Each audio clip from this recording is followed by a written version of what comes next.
السلام عليكم ورحمة الله وبركاته.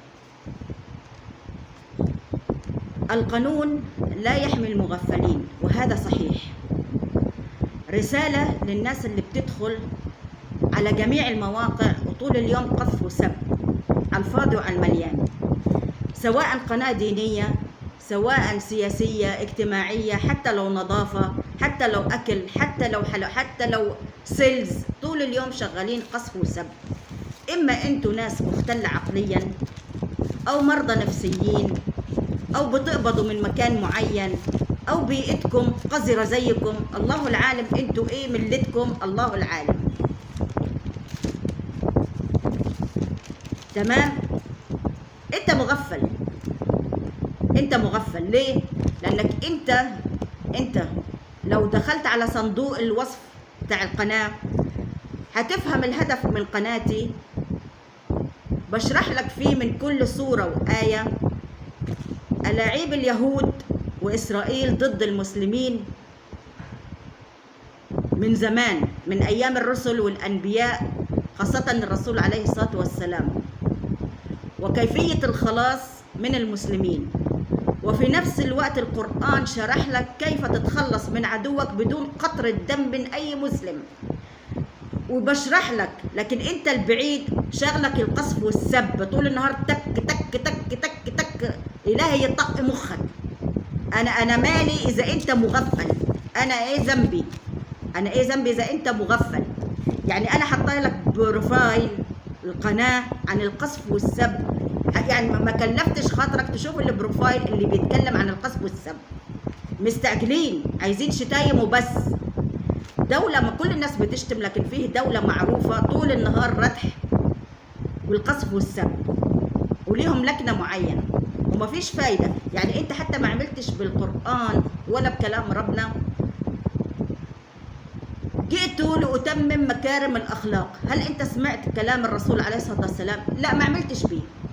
يعني اليهود اللي بنعيب عليهم، التاريخ لم يذكر ولا القرآن الكريم ذكرنا آية إن هم بيشتموا زيك، وإنت مسلم شغال شتيمة ليل مع نهار. مش عارفة ليه، مش عارفة.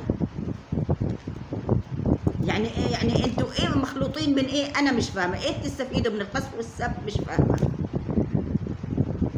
أنا عشان أريح راسي منكم أنا هقفل موضوع التعليقات، مش خوف منكم ولا أي حاجة. أنا عشان أريح راسي، لأن أنا ما بحبش ناس غبية عندي.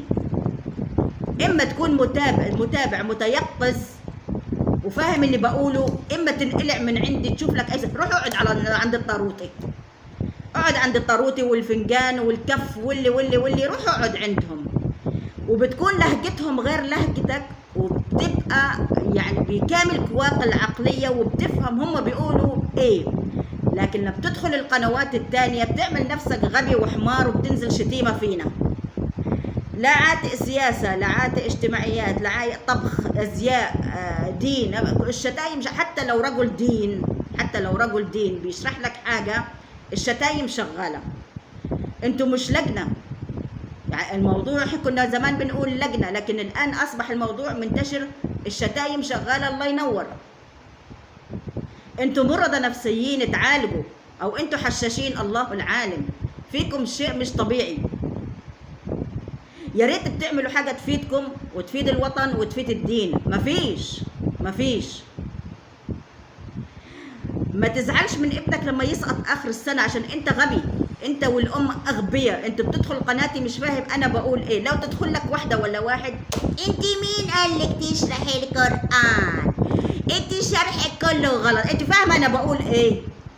انتوا فاهمين أنا بقول يا شوية شرازم؟ انت مين قال لك تشرح القرآن؟